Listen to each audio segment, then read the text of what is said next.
De nouveau, bonjour chers collègues et soyez le bienvenu. Et si vous avez d'autres collègues ou amis à inviter, faites-le s'il vous plaît. C'est très intéressant de se retrouver avec tous les collègues et avoir des échanges qui seront pertinents pour tout le monde. Alors, le thème de notre journée, aujourd'hui, on commence la 8e série de nos webinaires. Alors, dans notre 8e série de webinaires,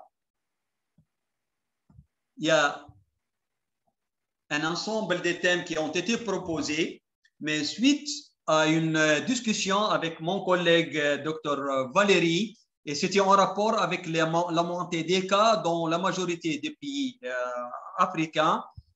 Alors, on a proposé comme thème aux collègues ICANN et Africa CDC le thème de le rôle du professionnel de santé chargé de la PCI dans une équipe d'intervention rapide. Alors, le thème de notre aujourd'hui, c'est l'équipe d'intervention rapide dans le contexte de COVID-19 et le rôle de professionnel de santé chargé de la PCI dans cette équipe-là. Alors, prenez s'il vous plaît note si vous avez des questions à poser ou des échanges à faire. L'introduction, c'est l'approche du risque. Quand on parle de l'approche du risque, j'essaye avec vous de mettre notre sujet dans son contexte global. L'approche de risque, elle s'applique à des événements de santé publique qui nécessitent une réponse ou réaction immédiate. Alors, potentiellement causée par plus d'un danger. C'est-à-dire, on a besoin de réponse immédiate face à un ou plusieurs dangers généralement, y compris les dangers biologiques, chimiques, radionucléaires, catastrophes naturelles, inondations, incendies ou événements météorologiques extrêmes, les éruptions volcaniques, comme ça a été vu par le collègue à Goma la dernière fois, le tremblement de terre ou s'il y a des tsunamis. Alors, cette approche tout risque a été entraînée par le règlement sanitaire international. Le règlement sanitaire international, alors là, ça a été élaboré en accord avec tous les pays membres des Nations Unies, alors et membres aussi à l'OMS. Alors, il y a un règlement sanitaire international qui gère la réglementation sanitaire entre les pays et dans le monde entier. Cette approche a été proposée en 2005 et ça a été révisé plusieurs fois. Alors, révisé en 2005 pour refléter le développement de voyages et de commerce international, l'émergence ou la réémergence des risques de propagation de maladies, comme on a vu le cas de Ebola ou de Covid, ainsi que les menaces posées par le produit chimique, les toxines et les radiations. Alors, si on essaie de voir le contexte global, essayez de vous concentrer un peu sur ce diagramme dans lequel j'ai essayé de cadrer pour vous tous les éléments en rapport avec, c'est-à-dire à quoi est rattaché le professionnel de santé en prévention et d'infection dans une équipe d'intervention rapide. Alors, généralement, tout ce qui gère tous ces éléments-là, c'est le règlement sanitaire international. Et bien sûr, le règlement sanitaire international, et on a l'OMS qui est quelque part présente là, et dans le deuxième niveau, on a le COUSP, le Centre des opérations des urgences de santé publique. Il y a des collègues qui appellent ça EOC, Emergency Operating Center, à gauche. Vous le voyez ici à gauche. Alors, le COUSP. Et il y a des pays qui ont le SMIR, la surveillance des maladies, la surveillance intégrée des maladies à réponse à la potentiel épidémique. Et il y a des, je m'excuse, il y a des pays où ils ont d'autres autorités sanitaires en dehors du COUSP ou du SMIR qui régissent et gèrent les urgences sanitaires. Alors, après le troisième niveau, le troisième niveau, c'est l'Incident Manager System. C'est le système de gestion des incidents. Alors, le système de gestion des incidents, normalement, il est rattaché au COUSP. Et dans le système de gestion des incidents, on peut trouver différentes spécialités ou différentes équipes qui travaillent dans ce Incident Management System, le système de gestion des incidents. On peut trouver l'équipe d'administration et des finances, la planification, les opérations, la logistique, la communication, comme on peut trouver d'autres qui seront plus ou moins imposées selon, je m'excuse, le besoin. Alors, dans ces équipes-là, au niveau de ces équipes opérationnelles, ici au niveau de l'Incident Management System, il y a l'équipe d'intervention. L'équipe d'intervention, c'est d'elle que découle l'équipe d'intervention rapide. Et dans une équipe d'intervention rapide, comme vous le savez, on trouve un ou plusieurs ou une équipe variante de différentes spécialités en rapport avec l'épidémiologie et la surveillance, la gestion des cas, le laboratoire, la communication sur les risques, la mobilisation sociale, etc. Et on trouve aussi notre équipe de prévention et contrôle d'infection. Chers collègues, la question que je vous pose, alors, ici, je ne vais pas me retarder un peu. Voilà le règlement sanitaire international. Et le règlement sanitaire international a pour objectif principal prévenir, protéger contre et contrôler et réagir à la propagation internationale des maladies de manière pertinente et restreinte aux risques de santé publique en évitant les interférences surplus. D'accord? Alors, c'est un peu ça, le règlement sanitaire international. Après le règlement sanitaire international, on a le COUSP. Alors, aussi, on en appelle Public Health Emergency Operation Center, Centre des opérations d'urgence de santé publique, ou Strategic Health Operation Center, qu'on appelle CHOC. Il y a d'autres qui appellent le Centre stratégique des opérations de santé, SOC. Alors, ça diffère d'un pays à un autre. Mais je crois dans les pays africains francophones, généralement, on a l'appellation COUSP. Dans d'autres pays, on a l'EOC. Et on enlève ici le Public Health Emergency, mais juste le Public Health Emergency Operating Center. L'objectif principal du COUSP est de s'assurer que l'équipe responsable a un endroit où aller coordonner les activités d'intervention urgence. Le COUSP, dans le centre des opérations d'urgence santé publique, c'est un lieu dans lequel il y a une équipe. Alors, on voit, pour parler de COUSP, on a besoin d'un lieu, d'un local. Dans ce local-là, l'équipe, elle veille à faire des plans, des procédures, elle collecte les données, les informations. Il y a une équipe locale qui est bien équipée avec les moyens de communication et bien sûr un personnel qualifié qui est capable de gérer le COUSP. Aussi, l'objectif de la stratégie SMIR, le SMIR, il est intégré des systèmes verticaux de surveillance des maladies pour une utilisation efficace et efficiente de sources. La majorité des pays africains, si ce n'est pas toutes, ont leur SMIR spécifique. Alors, il améliore le SMIR, la capacité nationale de détecter précocement et réagir rapidement aux événements de santé publique. Les systèmes de gestion des incidents est une structure de gestion des urgences. Alors là, généralement, l'IMS ou l'IM, l'Incident Manager, et avec leur équipe, il planifie et prépare, il détecte le signal, il évalue la situation et décide, ils répondent aux besoins et aux urgences, et bien sûr, ils tirent leurs renseignements pour y participer. D'accord? Alors, on passe maintenant, qu'est-ce qu'une équipe d'intervention rapide? Alors, s'il vous plaît, chers collègues, si quelqu'un d'entre vous, il a dans son pays, dans sa région, une équipe d'intervention rapide qui lève la main, il y a une place où vous pouvez lever la main.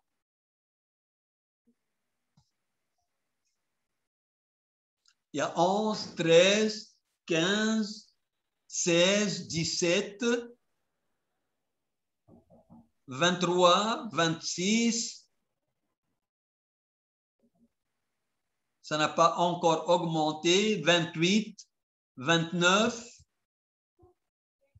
30, 31, 32. Ah, c'est une bonne nouvelle, ça. 33. Oui, 32, 33. OK, merci bien, chers collègues. Il y a 35. 35.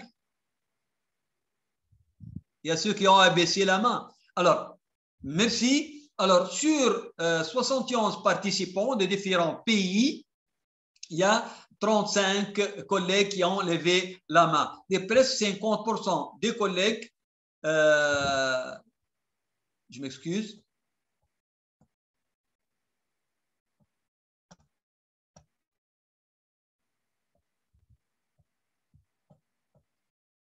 J'arrive pas à fermer la page.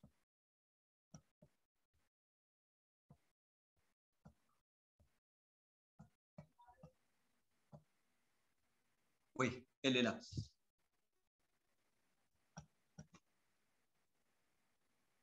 Alors, il y a sur 71, 72 participants, on a presque la moitié qui ont levé la main pour répondre affirmativement qu'ils ont une équipe d'intervention rapide, soit dans leur pays ou au niveau de leur région. Hier, j'étais dans le webinaire en anglais, le nombre était un peu moins que ce nombre-là. Alors, qu'est-ce qu'une équipe d'intervention rapide? Alors, une équipe d'intervention rapide est une équipe multidisciplinaire formée à l'investigation et réponse aux urgences de santé publique et connaissant bien la surveillance en tant que fonction essentielle de la santé publique. Alors, l'équipe d'intervention rapide peut être composée d'au moins 2 professionnels. On peut avoir seulement, le minimum, c'est 2 personnels avec 2 compétences et des antécédents différents en fonction de besoins de la santé publique. Et bien sûr, cette équipe doit être prête à être déployée rapidement et dans les heures suite à une alerte. Alors, une équipe d'intervention rapide doit être bien liée à l'autorité de gestion des catastrophes et leur système de réponse aux incidents, c'est-à-dire ce que j'ai appelé tout à l'heure et aussi au COSP. L'équipe d'intervention rapide doit être placée à différents niveaux administratifs. On peut l'équipe d'intervention rapide étatique de l'État, national, et ceci selon le besoin et l'ampleur d'un événement, et ça varie d'un pays à un autre. Alors, pourquoi on a besoin d'une équipe d'intervention rapide? Alors, généralement, les autorités nationales ne savent pas exactement où le premier cas ou une flambée va avoir lieu. On ne sait pas. Comme le cas la dernière fois, c'était en Guinée. Tout d'un coup, c'était la Guinée forestière au niveau de Nzéroukaré, ou de nouveau à l'Équateur en RDC, il y avait Ebola, ou dans d'autres provinces, dans beaucoup de pays, avec l'apparition du Covid. On ne sait pas où le premier cas, où la flambée va avoir lieu. Alors, le rôle d'une équipe d'intervention rapide, pleinement opérationnelle, est capital pour pouvoir agir immédiatement dans les 24 heures à compter du signalement d'un cas suspect. C'est-à-dire, on a signalé un cas suspect, on lance l'équipe d'intervention rapide. Alors, l'équipe d'intervention rapide agit en premier lieu comme intervenant et stabilisateur. Retenez bien ça. Alors, ce sont eux les premiers qui vont intervenir et eux qui vont stabiliser pour que l'épidémie ou le cas ne prend pas de l'ampleur. L'équipe d'intervention rapide renforce l'équipe des cadres et elle met en place la coordination entre les différents niveaux de réponse. C'est-à-dire, elle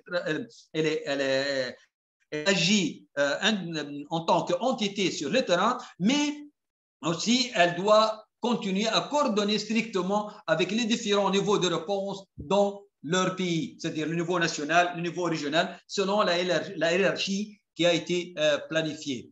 Alors, ici, 2 exemples. Regardez, si le premier cas a été détecté ici, alors, premier cas, J1, détectation et signalement J2, confirmé par le laboratoire entre J4 et J5, J6, il y a réponse. Alors, regardez la possibilité de contrôle, elle se fait juste un jour après. Et là, c'est-à-dire le rouge, c'est les cas n'ont pas monté. On a contrôlé la situation. Mais si le premier cas a été détecté J1, le premier cas a été contaminé J1, la détection et contamination a été en J5 ou J6, alors le laboratoire va confirmer J8, J9, le réponse J11, alors là, et la possibilité de contrôle, elle s'étend. Et plus la possibilité de contrôle, elle s'étend, plus le risque de l'expansion, de l'étendue de l'épidémie est grand. Les caractéristiques principales d'une équipe d'intervention rapide, alors c'est une composante principale de la stratégie de réponse aux épidémies.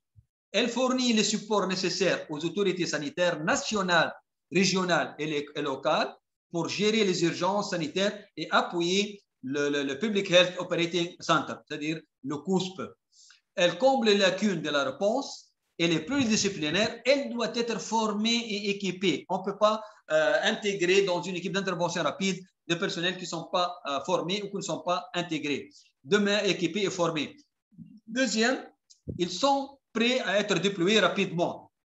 C'est-à-dire, si quelqu'un est désigné à être membre d'une équipe d'intervention rapide, alors là, il doit être facilement identifiable, repérable et prêt à être déployé rapidement sans aucune contrainte, ni professionnelle, ni autre personnelle. Avoir le pouvoir de répondre, avoir le devoir de répondre de manière efficace et efficiente et coordonner avec d'autres efforts d'intervention.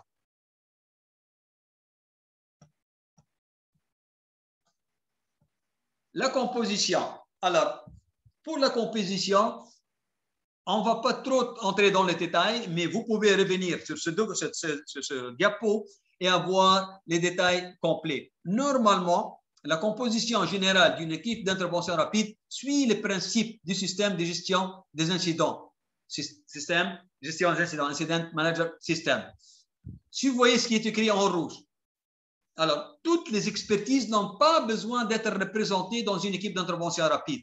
Le nombre et la composition d'une équipe donnée dépend du type des urgences, du niveau de risque, des ressources et de la couverture géographique. C'est-à-dire, si vous allez déployer ou créer une équipe d'intervention rapide, vous devez prendre en considération ces éléments-là.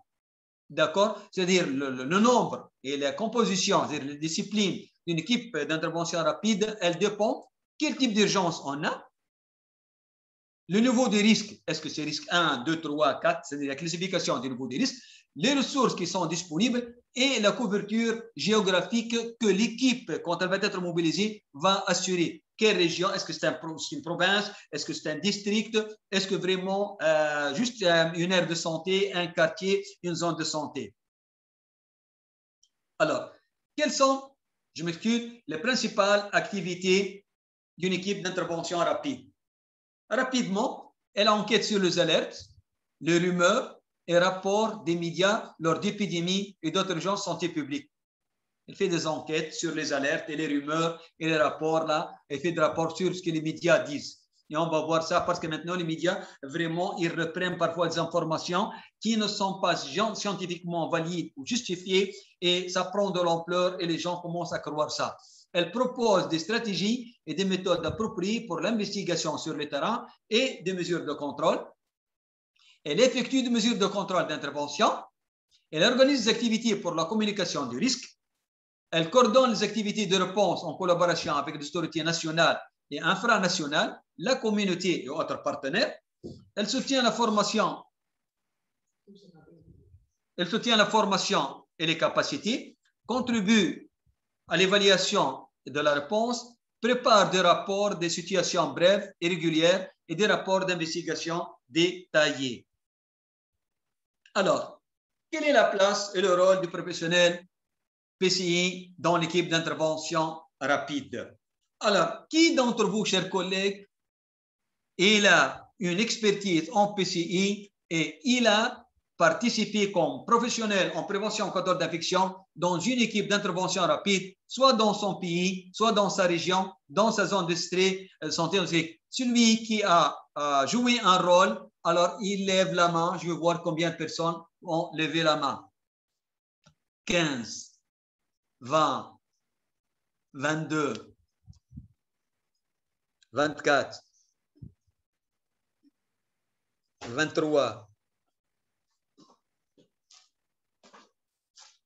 Caméra تمشي 25.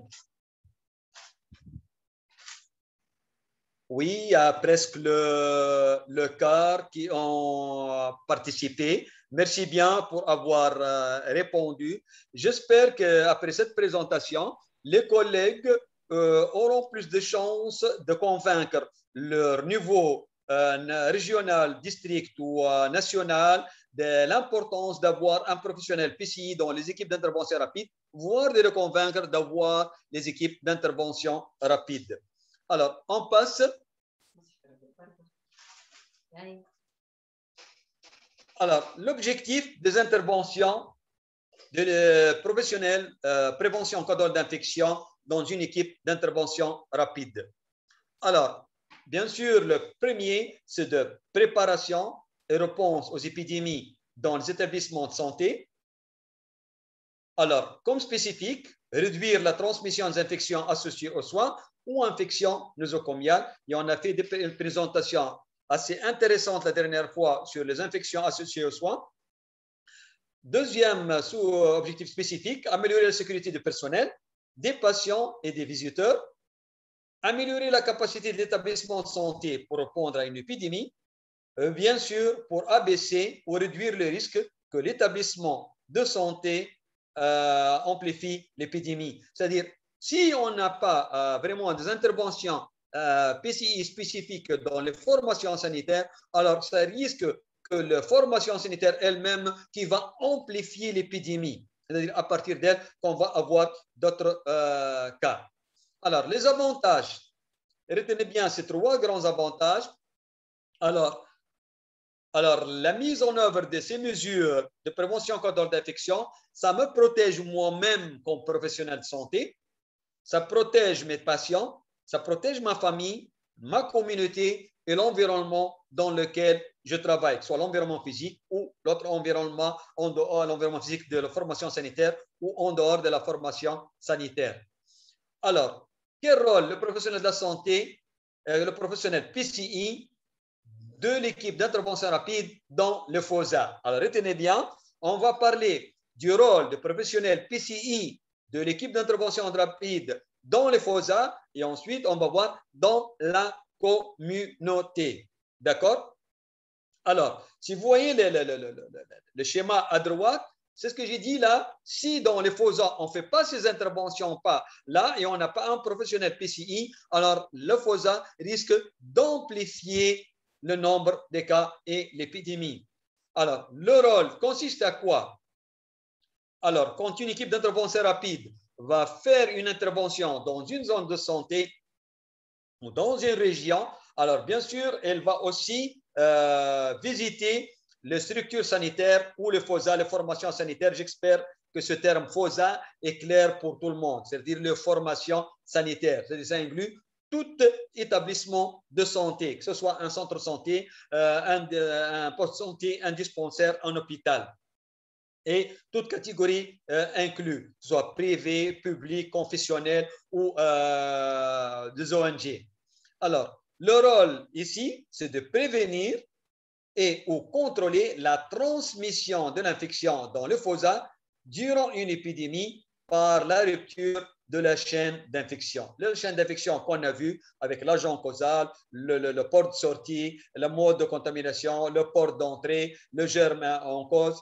Alors là, avec quoi?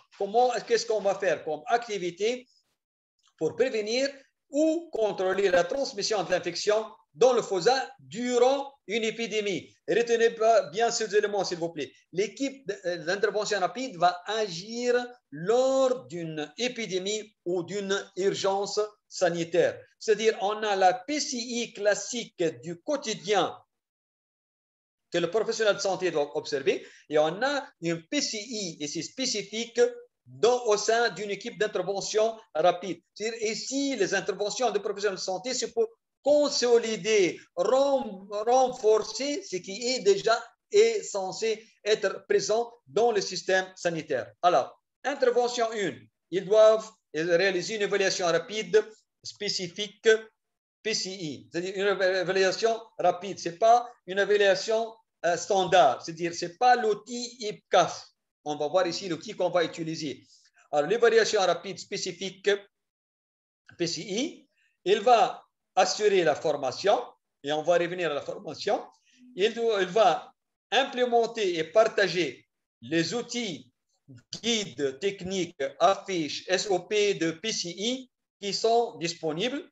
Il va réaliser une investigation et gestion des cas d'infection associés aux soins déclarés. Si c'est mon collègue Valérie qui a révisé la présentation, il a ajouté investigation d'éclosion d'épidémie aussi. C'est-à-dire, il va investiguer d'un côté la gestion des cas d'infection associés aux soins déclarés et il va investiguer l'éclosion de l'épidémie même au sein de la communauté. Il doit assurer un audit et une surveillance PCI. Sixième point, c'est la dotation et orientation sur l'usage rationnel des EPI. Alors, on va prendre un à un ces éléments-là qui rentrent dans le rôle du professionnel PCI dans l'équipe d'intervention rapide. Alors, l'évaluation rapide PCI. Alors, le but est d'apprécier les préparatifs et la mise en œuvre des mesures PCI et identifier les lacunes à renforcer. D'accord? Alors, le collègue PCI, quand il va avec l'équipe d'intervention rapide, il va apprécier comment la formation sanitaire s'est préparée. On sait très bien que normalement, dans le cadre de cette pandémie, toutes les régions, toutes les formations sanitaires sont en train de se préparer à faire la riposte contre la pandémie COVID.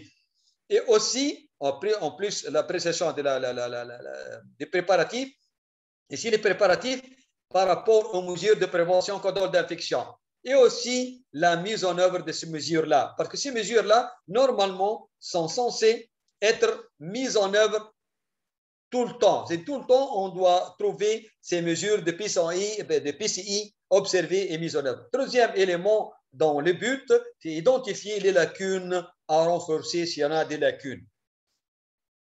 Alors, l'évaluation, normalement, elle doit cibler tous les fossats des zones touchées. Quand on a, par exemple, la zone de santé X, dans cette santé X, on a un hôpital, un CHU, on a un hôpital régional et on a des centres de santé catégorie 1, on a des postes de santé. Alors, normalement, toutes les formations sanitaires doivent bénéficier d'une évaluation rapide. Alors, n'oubliez pas que tous les faisans de la zone touchée doivent bénéficier de cette évaluation-là, que ce soit public, privé, tradis praticiens. N'oubliez pas surtout les tradis praticiens, parce que normalement, nous, comme équipe d'intervention rapide, ce n'est pas à nous de faire la réglementation. S'il existe, s'il y a des patients qui les consultent, alors on doit les appuyer au moins pour pouvoir contrôler et limiter la propagation de la pandémie, aussi bien que la formation sanitaire confessionnelle. Aussi, ils doivent évaluer rapidement les centres de traitement COVID. Alors, le centre de traitement COVID, soit dans leur forme, comme vous voyez dans la photo à droite, ceux qui donnent, maintenant on appelle le centre de traitement COVID avec lit oxygène, au centre de traitement COVID réanimation ou pour les autres patients. Les zones de triage et d'isolement, on doit aussi les évaluer. Alors, comment ils sont faits? Est-ce qu'ils répondent aux normes? Est-ce qu'on applique? Est-ce qu'ils ont tout le nécessaire par rapport aux mesures de PCI? Les sites de collecte d'échantillons, là, on fait les prélèvements. Alors, on doit réaliser les prélèvements selon les standards de prévention contre l'infection. Et bien sûr, les laboratoires et les collègues laborantins aussi, on doit leur rendre une évaluation rapide. Alors, comment on fait cette évaluation-là? Normalement, on doit planifier la visite. On ne va pas informer le responsable de la structure. Alors, la planification, le minimum exigé, au moins d'informer par téléphone. Si ce n'est pas recommandé, que ce soit avec une lettre officielle. Alors, ça dépend du cadre de travail, mais généralement, entre nationaux, si on est dans un même pays, par exemple en Burkina Faso, on est en RDC ou au Mali, alors là, les gens me connaissent. Je suis une équipe d'intervention rapide nationale et je suis un professionnel PCI national connu. J'ai mon ID, ma carte d'identification professionnelle. Alors, normalement, je présente ma carte et je serai normalement le bienvenu. Alors, normalement, on doit planifier la visite et informer le responsable de la structure parce qu'on a besoin de leur présence et on a besoin de leur contribution dans la rédaction de plans d'action et la mise en œuvre des recommandations. On peut prévoir une dotation des kits selon disponibilité et besoin. Alors, on va revenir à ça.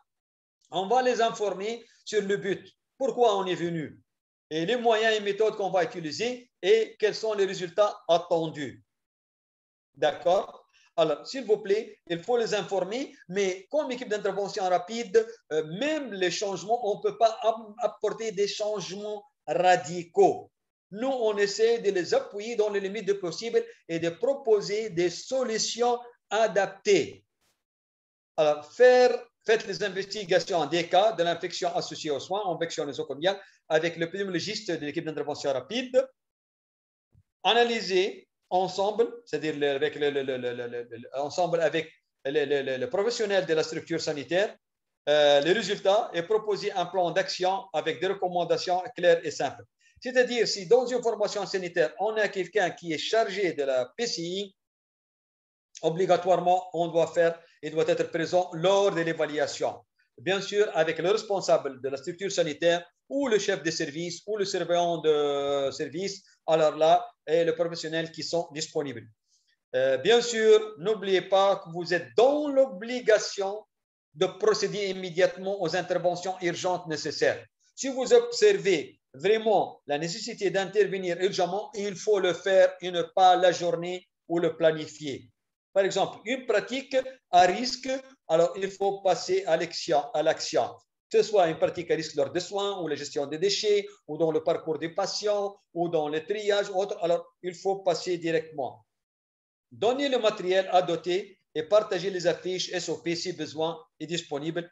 Et bien sûr, vous êtes dans l'obligation de planifier une deuxième visite. Cette deuxième visite, selon votre agenda, votre charge de travail, vous devez l'adapter. C'est-à-dire, si une équipe d'intervention rapide, alors on est descendu dans la même zone de santé X, où il y a 8 ou 9, ou supposons 8 formations sanitaires, alors normalement, je dois faire aussitôt que possible une évaluation rapide dans les 48 heures à 72 heures pour toutes les formations sanitaires et au cours de la semaine, je dois planifier une deuxième visite à tour de rôle. Bien sûr, la deuxième visite selon les résultats de la première visite. Il y a des formations sanitaires qui nécessitent des visites plus urgentes, plus rapprochées que d'autres. Mais on est dans l'obligation de faire une deuxième visite pour voir l'impact de notre évaluation, recommandation et aussi assurer un accompagnement parce que le fait de revenir aussi, c'est bénéfique pour les professionnels de santé de la formation sanitaire. D'accord? Alors, ici le problème, quel outil d'évaluation on utilise? D'accord? Alors, si vous permettez, je reviens à notre question à vous, chers collègues. Ceux qui ont participé à des activités dans des équipes d'intervention rapide, est-ce que vous avez un outil d'évaluation rapide disponible? Si oui, levez la main, s'il vous plaît. Combien d'entre vous ont des outils d'intervention rapide disponibles? 12, 13, 14. 15. Je dis bien un outil d'évaluation rapide PCI. Un outil d'évaluation. Ceux qui ont un outil d'évaluation rapide PCI, lèvent la main. 19, 20,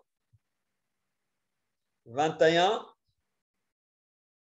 22, 23. C'est bon.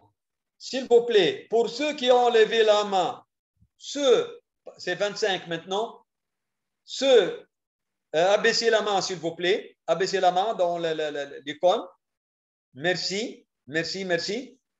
Alors, ceux qui ont levé la main pour dire qu'ils ont un outil d'évaluation rapide, alors parmi eux, quels sont ceux qui utilisent le scorecard pour l'évaluation rapide PCI?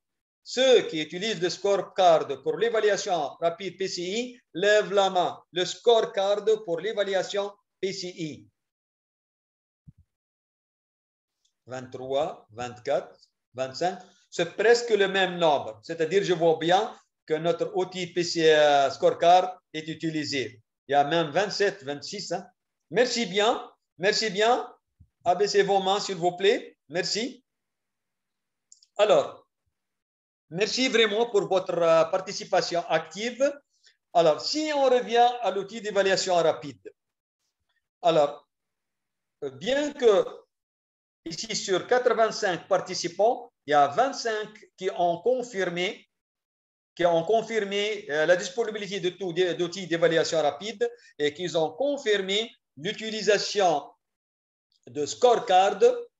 Alors, après cette présentation, on va mettre à votre disposition dans le groupe cet outil-là dans sa format PDF. Alors, l'outil d'évaluation rapide valide sont limités. D'accord? Alors, l'expert PCI peut développer un outil qui doit être rattaché et en lien avec le domaine PCI déterminé au niveau national ou des équipes d'intervention rapide. Le domaine ou rubriques qui seront ciblés par l'évaluation doivent bénéficier des interventions, formations, dotations. C'est-à-dire, chaque point qui a été évalué, c'est-à-dire chaque rubrique qui a été évaluée, et normalement doit bénéficier d'une intervention pour le consolider s'il est défaillant. Alors, une intervention pratique rapide, une formation, une dotation en affiche ou autre. D'accord? Aussi, n'oubliez pas qu'il est recommandé d'inclure une rubrique pour la composante WASH, spécifique au FOSA. C'est-à-dire, ici, on parle de WASH, l'eau, l'hygiène et l'assainissement, spécifique aux formations sanitaires. Ce n'est pas le WASH communautaire dans l'outil. Autre chose, l'outil doit être concis, précis, d'usage facile, avec des questions fermées. N'oubliez pas ces éléments-là. Alors, l'outil doit être concis, très limité, précis, à usage facile, avec des questions fermées. Alors, il y a des outils qui sont disponibles actuellement, dont vous avez échangé avec moi. Il y a l'exemple disponible qui est la fiche d'évaluation rapide PCI de structure sanitaire qu'on appelle PCI Scorecard for Healthcare Facility. D'accord? Alors, les PCI Scorecard for Healthcare Facility, si vous avez, en français, c'est la fiche d'évaluation rapide PCI de structure de santé. Alors, il y a mon collègue Dr Landry, il est le responsable à OMS Afro de la PCI, il est l'officier responsable. Il a partagé avec moi un outil, c'est presque le même que vous avez, juste on l'a mis en page et on va partager avec vous. Mais pour que vous reteniez, ce PCI Scorecard for Healthcare Facility a été développé par le collègue PCI au Nord Kivu en RDC lors de l'épidémie Ebola. Personnellement, j'étais là à Béni avec les collègues. D'accord? Alors, par besoin, et il y avait, je me rappelle, à Béni seul, il y avait presque 300 formations sanitaires. Et on a besoin d'un outil pour évaluation rapide. Alors, ensemble, le collègue de beaucoup des ONG nationaux, avec le collègue du ministère de la Santé, le collègue de province et de zone de santé, Nord Kivu à Ituri, ensemble avec le collègue de l'OMS, cet outil-là a été élaboré. Alors, je vais partager avec vous sur le groupe Telegram en format PDF. Mais n'oubliez pas, s'il vous plaît, que cet outil-là ne doit pas être utilisé en dehors des cadres des urgences sanitaires. C'est cet outil-là seulement pour les urgences. Mais si on veut planifier de la PCI à long terme dans un pays, il y a l'outil IPCAF, alors là, qu'on a de l'OMS, qu'on a partagé la dernière fois. Voilà la première à gauche page, et à droite, ici la première page, ici la dernière page, la dernière page de cet outil-là. Cet outil-là, normalement, et au début, ça donne le nom de la structure, le nombre de lignes, des informations généraux. Et n'oubliez pas que vous n'êtes pas obligé de suivre strictement ce qui est dans cet outil. Si vous trouvez dans une rubrique une question qui doit être rajoutée ou réajustée ou adaptée, faites-le. D'accord? D'accord? Alors, il est, comme le dit, il est partagé en 12 rubriques. La première, c'est point focal, PCI, comité d'hygiène, PCI en place. Deuxième, c'est le triage. Il y a des indicateurs ici, avec du oui ou non, avec le score. La deuxième, c'est l'exposition dans la santé. Et à la fin, on va trouver le score. Alors, le score, c'est-à-dire s'il est inférieur à 5, alors là, vraiment, il est médiocre. Entre 50 et 79%, alors vraiment, il nécessite beaucoup d'intervention. Et il est bon s'il est supérieur à 79. Comme je dis, je vais partager avec vous cet outil-là. Je m'excuse. Alors, deuxième, alors vous vous rappelez, maintenant, on est en train de détailler quelles sont les interventions du professionnel PCI dans une équipe d'intervention rapide au sein de formation sanitaire. Le deuxième élément, ce sont les formations. Mais attention, ce n'est pas la formation classique que vous savez. On regroupe les gens dans une salle et on le forme avec un vidéoprojecteur, blablabla, bla, bla, bla, ça. Non, s'il vous plaît. Alors ici, ce sont des formations courtes, spécifiques aux besoins urgents, en rapport avec la nature des urgences et des lacunes observées. D'accord? Alors, ce sont des formations, normalement, vous voyez ici, des petits groupes sur le lieu de travail avec des démonstrations et applications pratiques. Alors, ici, on ne va pas s'amuser à perdre du temps à planifier et organiser des grandes formations. Alors, ces formations courtes, alors qui sont spécifiques aux besoins urgents, en rapport avec quelle nature d'urgence, c'est-à-dire ce sont des formations en nature de l'urgence, et ils vont aussi consolider ou appuyer plus les lacunes observées. Elles doivent cibler toutes les personnes impliquées dans la réponse. On ne peut pas avoir une personne qui est impliquée dans la réponse, soit au niveau ministère, ou régional, infrarégional, ou zonal. Alors, tous doivent être formés. Alors, tout le personnel impliqué dans la réponse rapide.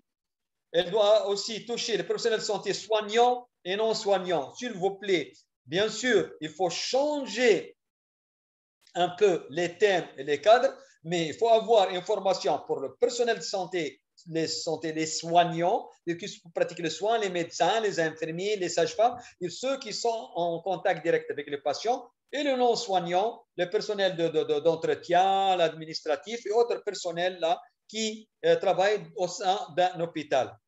Alors, la formation sanitaire doit être, soit toucher la formation sanitaire publique, privée, confessionnelle, aussi bien, je m'excuse, j'ai oublié d'ajouter ici, que les tradis praticiens. Elle peut inclure les leaders communautaires, les professions connexes et les ONG. C'est-à-dire, le leader communautaire, on peut leur faire une formation aussi en PCI. Les professions connexes, c'est des professions connexes si on a besoin de former les instituteurs et les professeurs, si on a besoin de former les infirmiers, je m'excuse, les chefs religieux, les chefs sont dans le Parlement. Alors, on peut inclure les leaders communautaires et les professions connexes aussi bien que les ONG qui peuvent nous appuyer ou qui sont actifs sur le terrain. Alors, comment s'est fait cette formation? En petits groupes sur le lieu de travail avec des démonstrations et applications pratiques. Elle doit être limitée dans le temps, appuyée avec des supports pédagogiques. On ne va pas s'amuser à faire des formations de 8 heures ou de 4 heures. Comme vous le savez, alors là, on ne doit pas regrouper beaucoup de gens dans un espace clos ou qui n'est pas aéré sans respecter la distance et sans respecter les mesures d'hygiène dans cette salle-là. D'accord? Je sais que beaucoup de collègues n'ont pas l'habitude de ce type de formation, mais dans les urgences, ce sont les types de formations à promouvoir. D'accord? À promouvoir, ce sont ce qu'on appelle face-to-face, face à face, institut sur le lieu de travail. Alors là, par exemple, j'étais dans le service de stérilisation. J'ai observé que le processus de contamination de matériel ne respecte pas l'étape nettoyage, désinfection, stérilisation. Alors, je fais la démonstration, je leur forme et je donne les outils. J'étais dans l'entrée de l'hôpital. Alors, le triage ne se fait pas correctement. Il n'y a pas des lignes, il n'y a pas d'indications, il n'y a pas de station de lavage de mains. Alors, sur place, je démontre comment on doit faire ça. J'espère que c'est clair. Si vous avez des questions, prenez note, s'il vous plaît.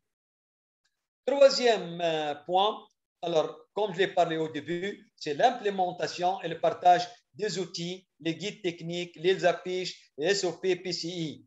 Alors, ces outils-là, alors là, normalement, le pays qui a son programme PCI, alors il doit développer son guide technique PCI, ses standards et ses SOP PCI. Sinon, alors chers collègues, l'OMS, il y a CDC Atlanta, il y a Africa CDC, il y a ICANN, il y a l'UNICEF aussi qui a développé quelques outils. Il y a aussi des outils nationaux d'autres pays qu'on peut adopter alors là pour mettre à la disposition de nos collègues. D'accord? Alors, normalement, ces standards et ces guides techniques visent principalement les précautions standards, hygiène de main, hygiène respiratoire, le 9 que vous connaissez, les précautions spécifiques au COVID et le mode de contamination COVID, soit contamination ici, contact, gouttelettes et dans les espaces fermés où il y a des manœuvres générant des aérosols, aussi ça peut devenir une contamination aérienne. Alors, le triage isolement, comment ils font le triage isolement, les standards, on doit leur donner le standard pour qu'ils ne dépendent pas tout le temps de vous. Vous allez les former, vous devez les donner les affiches, les guides techniques, les SOP. Alors, le transport des cas suspects ou positifs, on doit leur donner les directives. D'accord? Les directives, les recommandations, les standards et les SOP. Comment on collecte et transporte les échantillons, d'échantillons pour analyse? Comment on gère les cas de COVID? Comment on fait l'enterrement digne et sécurisé? Et quel message clé aussi pour la communauté on doit amener, mettre là dans les zones de santé? Alors, la troisième activité du collègue responsable de la PCI dans l'équipe d'intervention rapide, c'est l'implémentation, alors là, des guides techniques, des éléments-là en parallèle avec la formation. Ici, n'oubliez pas, s'il vous plaît, de mettre la main tout le temps sur l'hygiène de main dans toutes ces recommandations-là. Alors, l'investigation et gestion des infections déclarées. Alors, s'il y a une infection qui a été déclarée, par exemple, j'arrive dans un hôpital ou dans une formation sanitaire, je trouve, alors, ils disent qu'ils ont des cas de COVID qui sont hospitalisés là, où il y a une contamination d'un personnel ou d'un visiteur ou d'un patient. Alors, normalement, on va investiguer et gérer les infections qui sont déclarées dans la formation sanitaire. Normalement, comme pour l'évaluation rapide, on a besoin d'un outil d'investigation des infections à SARS-CoV. C'est les agents de santé. Ici, l'outil là, c'est un outil de l'OMS qu'on va utiliser. D'accord? Alors, quel est l'objectif de cette investigation? Une, pour déterminer les circonstances survenues de l'infection. Parce que si on connaît comment il s'est infecté, alors on peut faire des recommandations pour éviter de se réinfecter ou d'infecter d'autres personnes. Bien sûr, déterminer avec une bonne distinction entre infection communautaire et infection associée aux soins. Alors, en déterminant les circonstances, on doit savoir si la contamination ou l'infection a eu lieu dans la communauté et la personne est venue avec cette infection-là, ou si la personne a contracté l'infection dans la formation sanitaire. Deuxième élément, déterminer les facteurs qui ont favorisé la survenue de l'infection. Alors, ces facteurs sont liés, par exemple, dans l'architecture du service, la façon de travailler du service, les facteurs liés à l'agent de santé, est-ce qu'il n'a pas respecté l'hygiène de main, est-ce qu'il n'a pas porté les EPI spécifiques, les facteurs indépendants du service et de l'agent de santé, s'il y a d'autres facteurs. Et on détermine les facteurs qui ont favorisé la survenue de cette infection dans le service. Identifier le mode de contamination probable. Comment le personnel de santé s'est contaminé? Est-ce qu'il n'a pas porté le masque?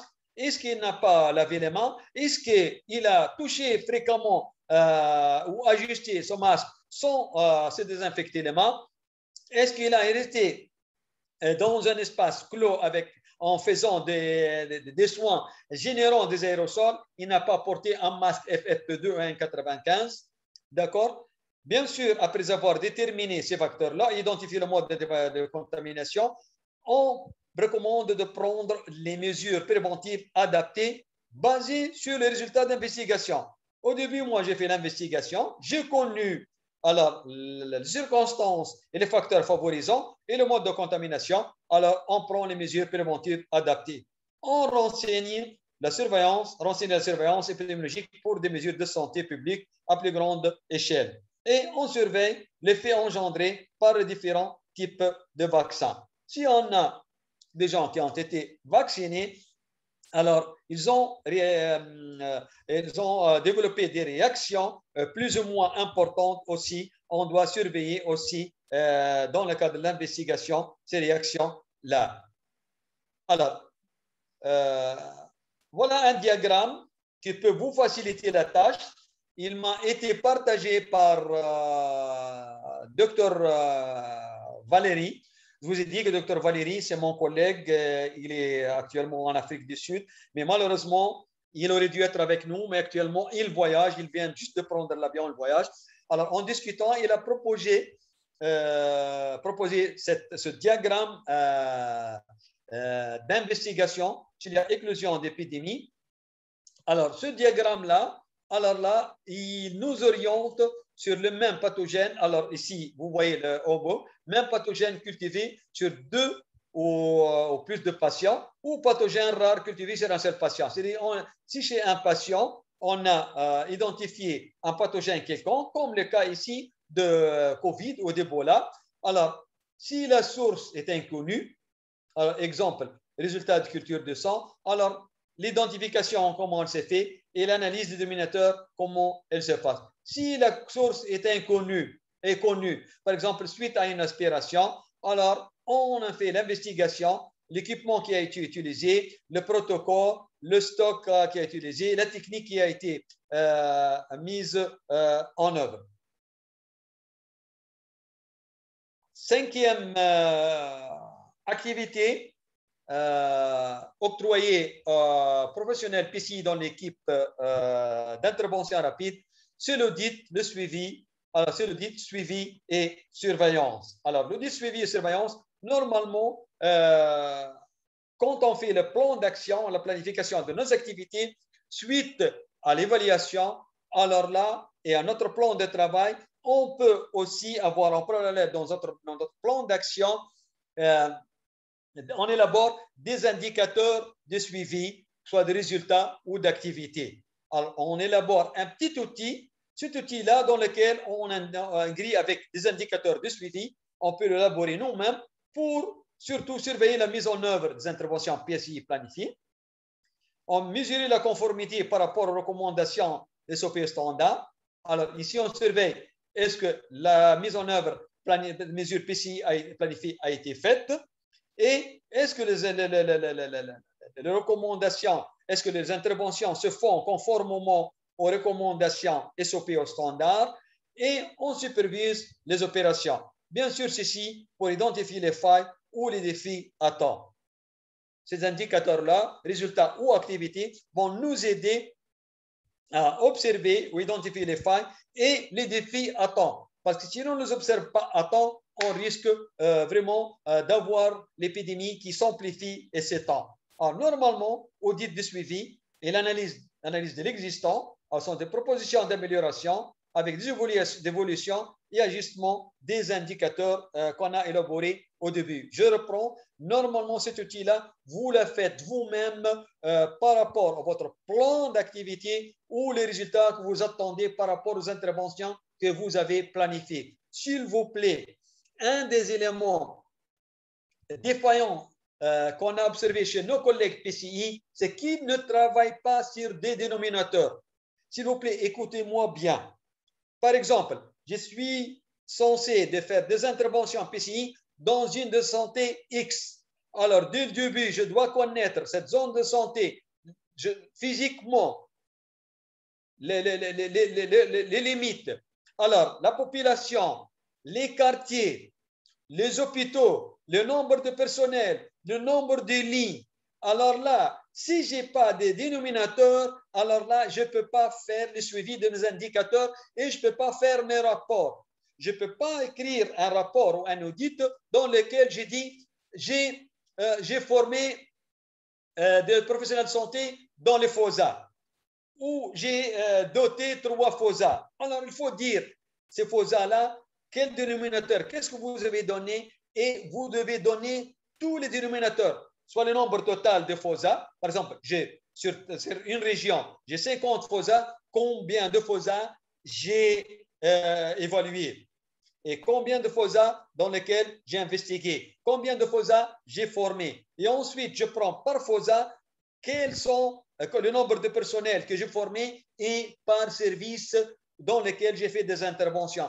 S'il vous plaît, ça met en valeur vos activités. Retenez bien ça. Beaucoup d'autres collègues de discipline, ils disent on n'observe pas ce que les professionnels PCI font. C'est pourquoi ils jugent de cette façon-là. Parce que les collègues PCI n'ont pas de dénominateur, ils ne travaillent pas avec des indicateurs qui sont clairs en rapport avec les résultats et les activités qu'ils ont fait. Les collègues PCI travaillent beaucoup, mais malheureusement, ils ne documentent pas et n'enregistrent pas et ne développent pas des outils spécifiques pour le rapportage de leurs activités. Sixième, alors voici les questionnaires. Même chose, on va le mettre à votre disposition pour l'utiliser si vous n'avez pas ce questionnaire-là d'investigation de cas.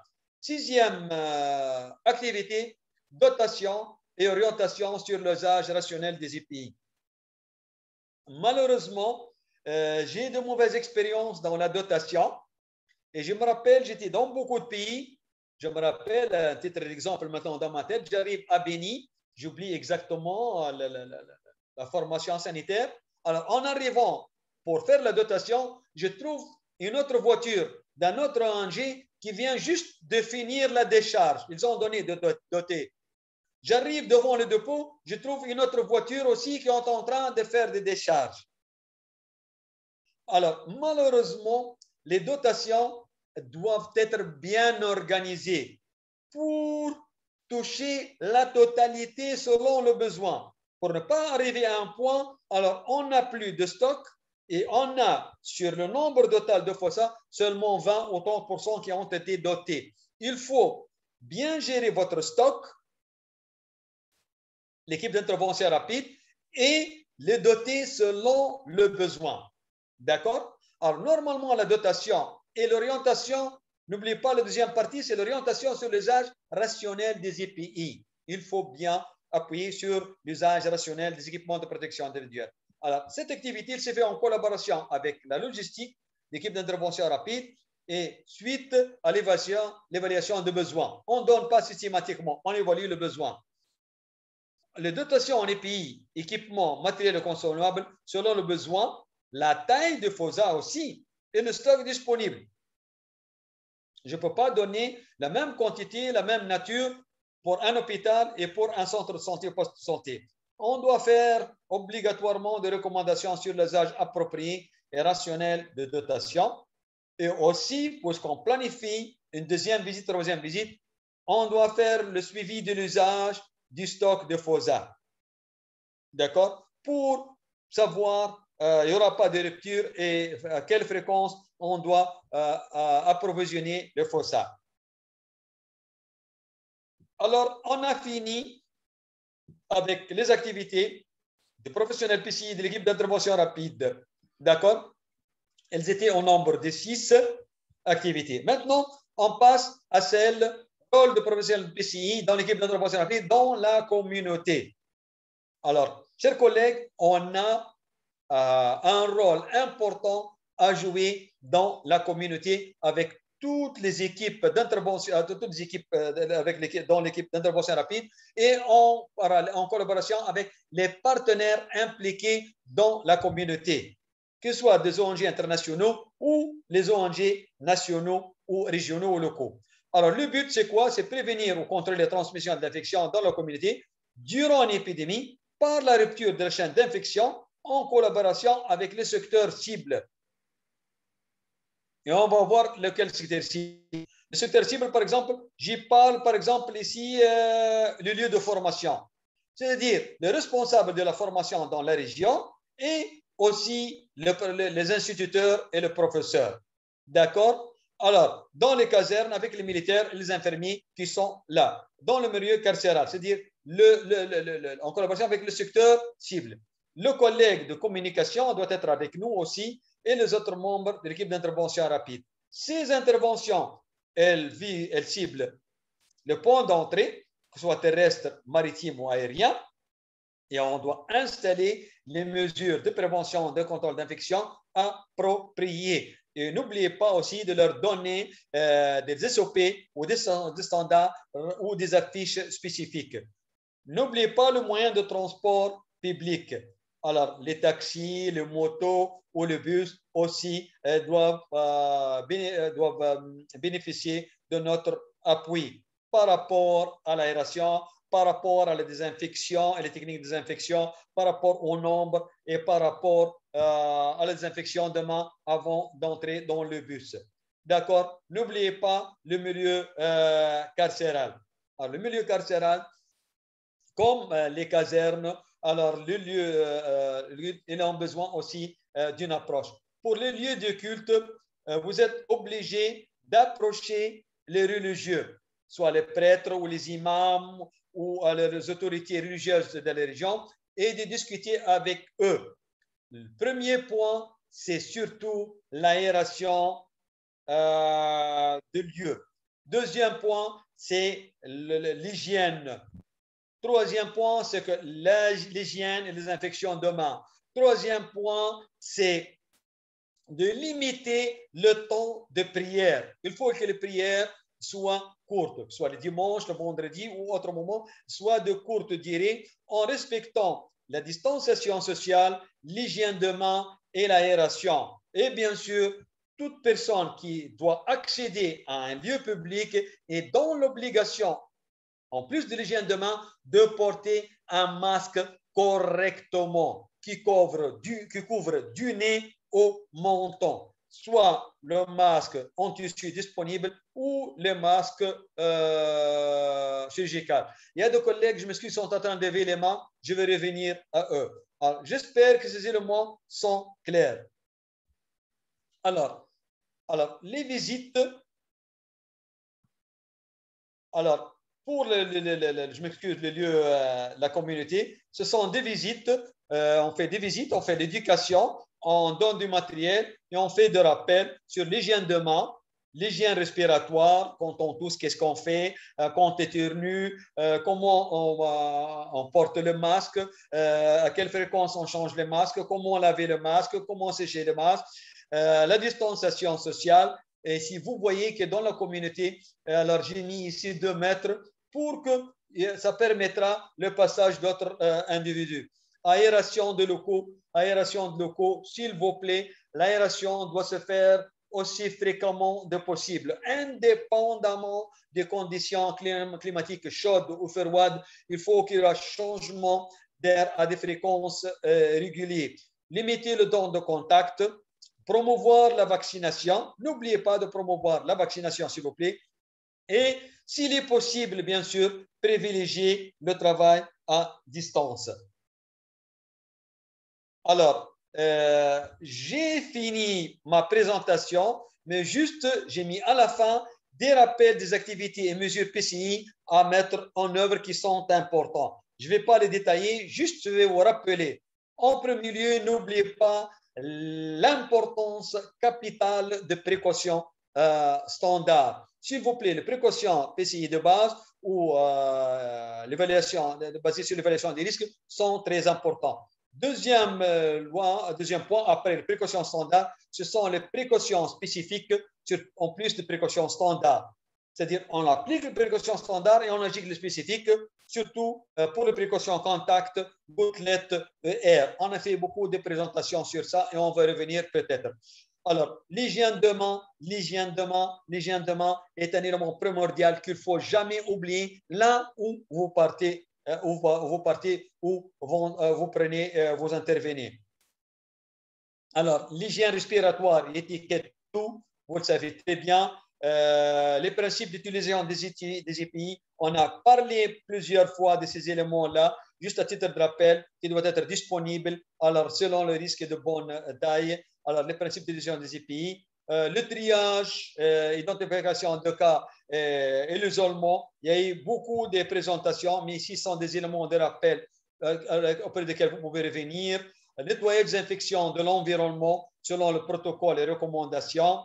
Gestion des déchets biomédicaux, soins à domicile pour les patients COVID. Vous devez être capable de donner des recommandations PCI pour les soins à domicile des patients COVID-19. Alors, comment on gère les effets d'une personne qui est morte de COVID? En conclusion, l'expert ou professionnel PCI, membre de l'équipe d'intervention rapide, doit veiller à la mise en œuvre et le suivi des mesures PCI recommandées suite à la visite ou à l'évaluation. Les précautions standards doivent être suivies à tout moment dans tous les établissements de santé. Précautions supplémentaires, utilisation correcte et cohérente EPI en fonction des risques encourus. Confirmer l'exigence religieuse et nationale locale qui peuvent dicter le traitement et l'enterrement des patients décédés à cause de COVID. Les déchets biomédicaux doivent être séparés à la source, traités et éliminés conformément aux règles de gestion des déchets. Je vous remercie et je mets à votre disposition des références.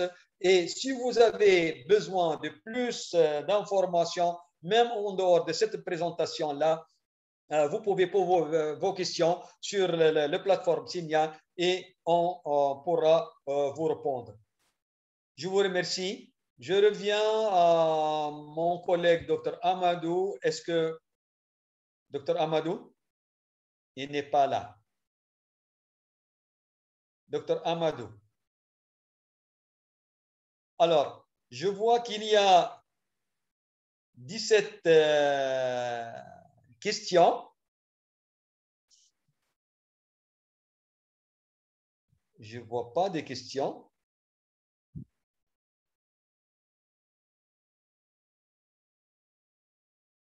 Bon, je vois, il y a une question de la part de Dr Raphaël. Je ne sais pas si c'est notre ami Raphaël Okoum ou quelqu'un d'autre. Alors, s'il vous plaît, dans la rubrique questions-réponses à droite, vous pouvez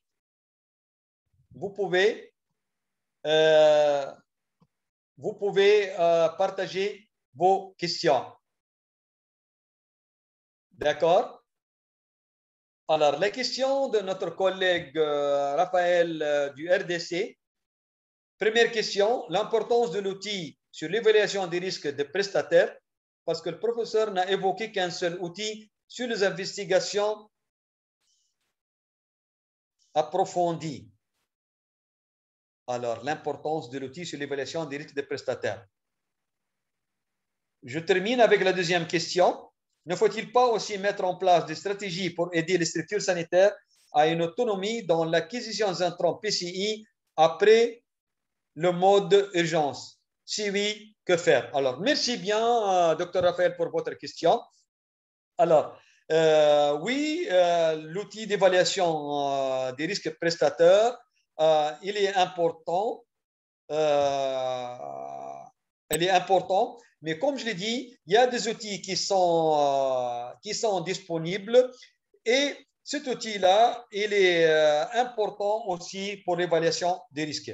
En ce qui concerne la mise en place des stratégies pour aider les structures sanitaires sur une autonomie dans l'acquisition des intrants PCI après le mode d'urgence, vous avez complètement raison, mais malheureusement, ça rentre dans la gestion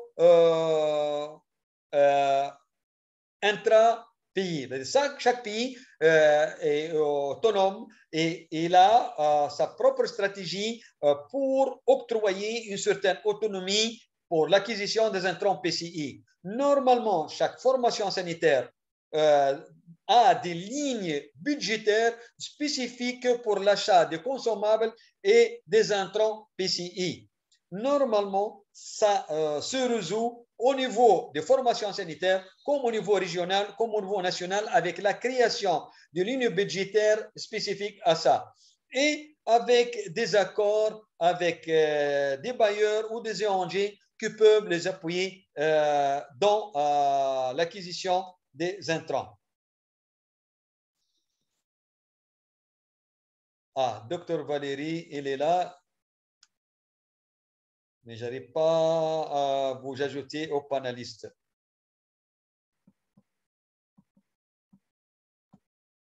Docteur Valérie. Docteur Valérie, si vous m'entendez, revenez sur un ancien lien. Vous trouverez les liens. Je n'arrive pas. Comment faire pour ajouter aux panélistes? Bon, une autre question dans l'attente.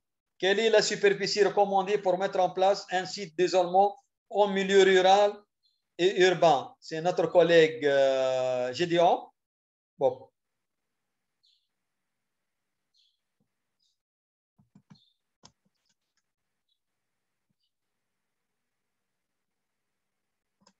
Je vois qu'il y a des collègues qui lèvent la main. Je reviens à la question. Ne quittez pas, s'il vous plaît.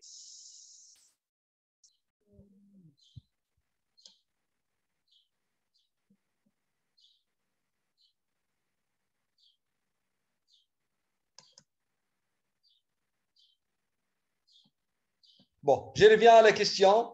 Quelle est la superficie recommandée pour mettre en place un site d'isolement au milieu rural et urbain?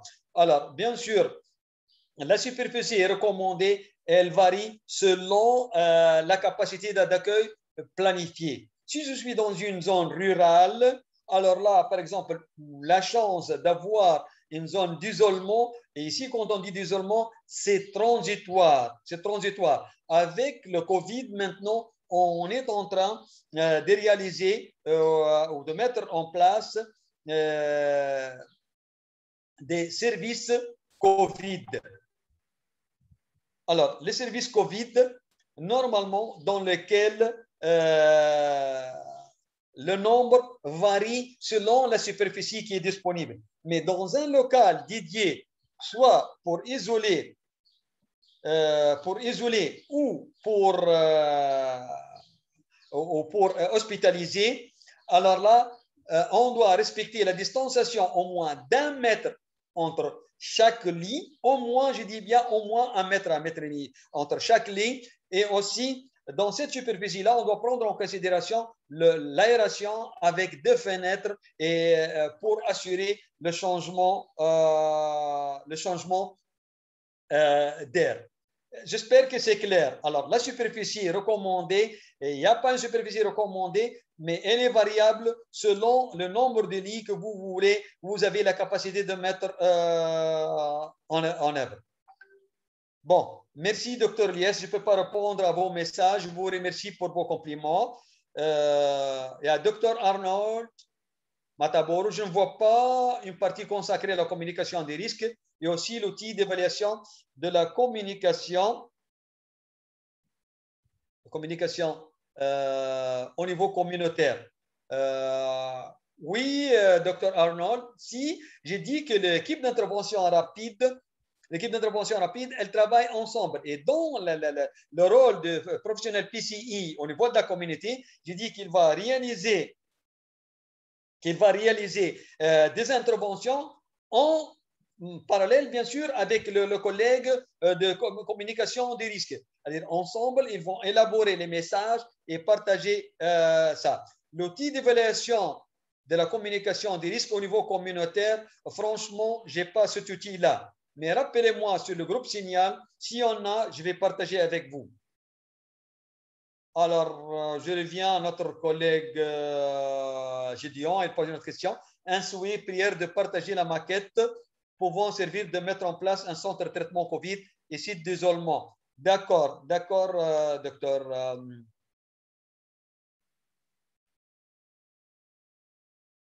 Spectateur anonyme. Comment inviter le personnel de santé à être des modèles dans la promotion de la vaccination, dans la vaccination contre le Covid?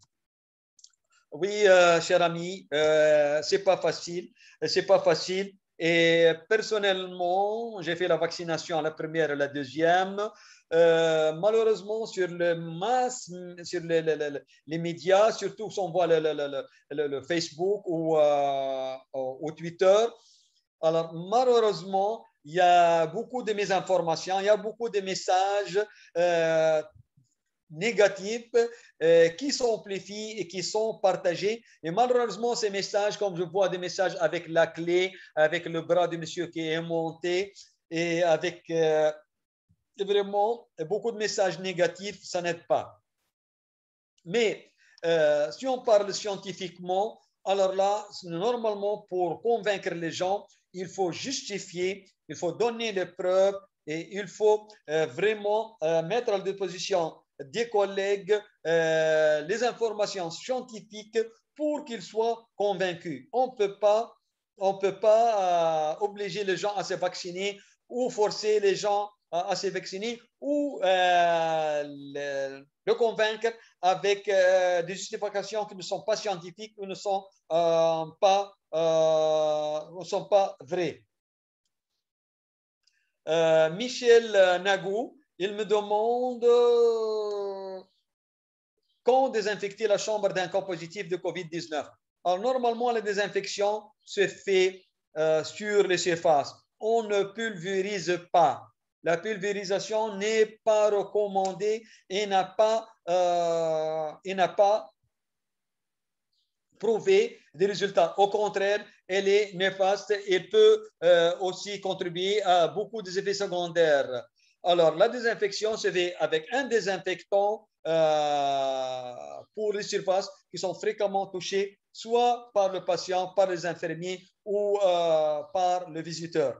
Alors, normalement, les infections, c'est fait au moins 2 fois par jour et aussi à chaque fois que c'est nécessaire. Mais si on a une seule chambre, bien sûr, dès que le patient quitte la chambre, on nettoie la chambre et on la désinfecte avec un antiseptique ou un désinfectant type eau chlorée ou autre. Il y a une longue question de la part de notre ami David Kayambe Moulomba. Alors, quelle stratégie mettre en place dans les formations sanitaires pour une pérennisation des équipes ici après une certaine intervention menée par des partenaires de mise en œuvre dans les formations sanitaires pour une période donnée dans le cadre d'éviter le relâchement de la part des prestataires de soins. Bon, le premier élément, c'est que chaque pays doit avoir sa stratégie pour son programme PCI. Du moment qu'on a une stratégie, un programme PCI, et dans cette stratégie et ce programme PCI, on a les outils nécessaires, que ce soit notre programme national de formation, nos standards, nos SOP, nos recommandations par rapport aux lignes budgétaires, par rapport à la formation PCI. Alors, c'est à ce moment-là qu'on peut dire qu'on peut pérenniser. Mais il faut être patient, il faut mener le leadership et ça prend du temps. Malheureusement, ce sont les épidémies qui posent haut ou bas les mesures de prévention et contrôle de l'infection. Bon, je ne vois pas d'autres questions. Je ne vois pas d'autres questions. Il y a ceux qui ont levé la main. Je ne sais pas s'ils demandent la parole ou non. Je n'arrive pas à trouver Dr Valérie. Dr Valérie, est-ce que vous êtes à l'écoute?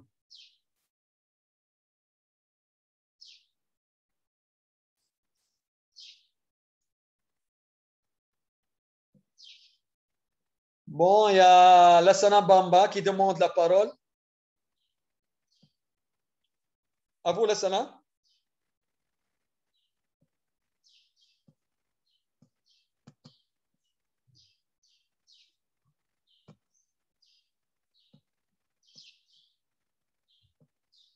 Désactivez votre micro.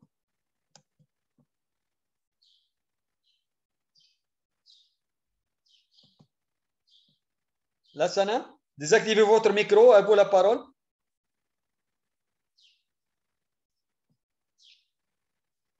Salfo Drago.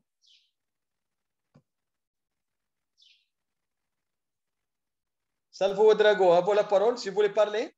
Il y a une question? Christian. Ya Souad Yahyaoui, à vous la parole.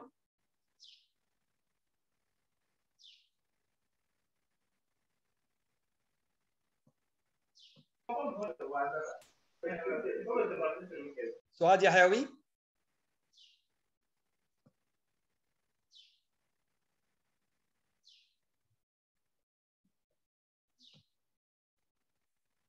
Oui, Raphaël. Docteur Raphaël. Oui, allô? Oui, allô, vas-y. donc, ok, merci beaucoup, professeur Azouz. Désactivez Merci votre micro, docteur Raphaël.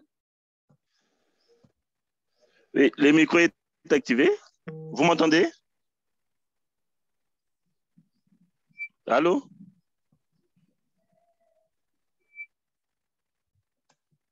Je crois. Il y a un problème d'activation de micro.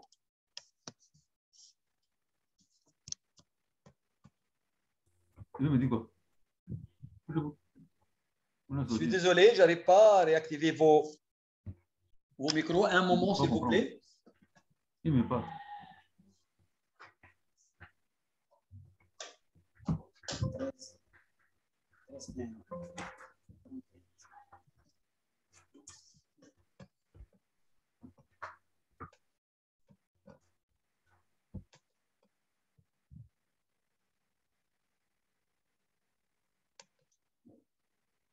Je suis désolé, je n'arrive pas à réactiver vos micros. Allô? Docteur Raphaël, vous êtes en train de parler? Oui. Allô, oui, oui.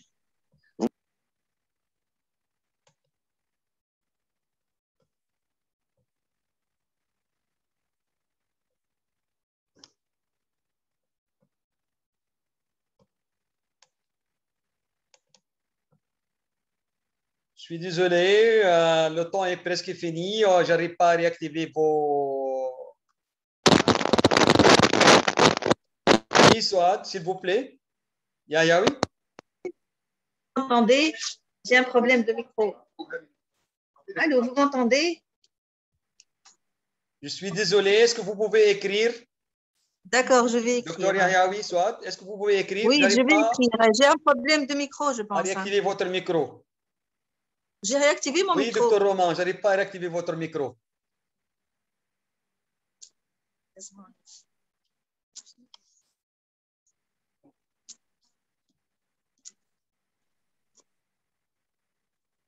Oui, à vous la parole. Oui, docteur Souad, on vous écoute. Vous m'écoutez? Oui, oui, je vous écoute très bien. Vas-y, s'il vous plaît. J'ai activé mon micro. Vraiment, je suis très ravie de participer à cette formation qui est très intéressante. Vous m'entendez? Oui, oui, je vous entends très bien. À vous. Je suis très ravie de participer à cette formation qui est très intéressante. Je suis membre de l'unité de réponse rapide à Gabès régionale. Je fais partie des équipes épidémiologistes. Vous m'entendez? Oui, oui, vas-y, continue. On vous entend, oui. Je fais partie de l'équipe des épidémiologistes qui font les saisies des données à l'observatoire. J'ai participé à plusieurs épidémies à Gabès et vraiment, ça fait plaisir de me rafraîchir à la mémoire. Merci bien, vous êtes la bienvenue, vous et tous les collègues.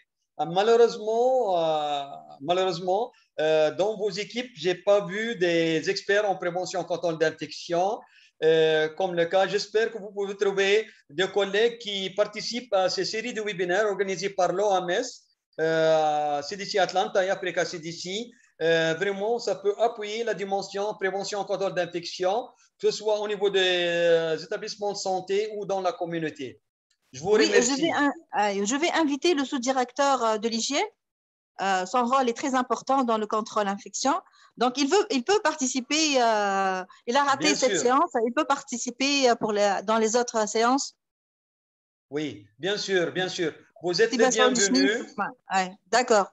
Vous êtes les bienvenus. Merci bien. Vous, il y a d'autres collègues de l'Afrique du Nord, de l'Algérie, du Maroc qui sont là. Vous êtes le bienvenu. Merci. Merci beaucoup. Merci.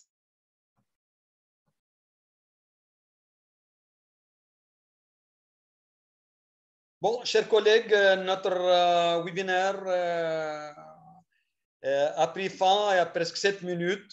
Je vous remercie vraiment pour votre participation active. Et je vous souhaite bonne fin de journée. Et comme vous le savez, vous allez retrouver le groupe Signal dans lequel vous pouvez partager vos questions, vos observations et vos recommandations. Et on va partager avec vous les outils nécessaires pour compléter les activités de prévention et contrôle des infections. Merci et désolé pour les collègues à qui je n'ai pas pu répondre. Merci, Dr. Clarisse Dessy. Merci, Dr. Ali Maïsam. Merci, chers collègues. Et au revoir la semaine prochaine, même horaire. Au revoir. Bonne fin de journée.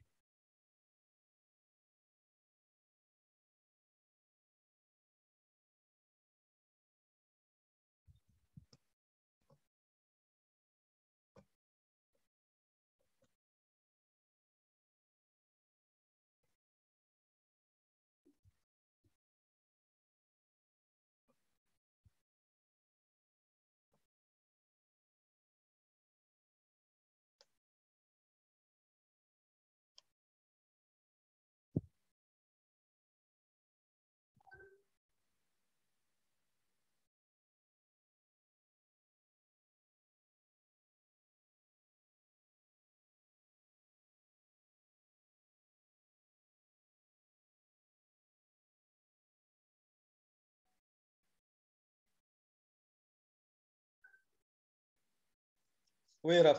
Allô, papa. Ah, papa. Ta question n'était pas... Bon, je fais de mon mieux. Tu sais, je suis... Je voulais préciser ma première question là. En fait, tu vois, dans les nouveaux outils qu'ils ont envoyés, surtout OMS Afro, ils ont avec HP. Allô? Oui, oui, je t'écoute. Oui, oui, oui. Oui, oui.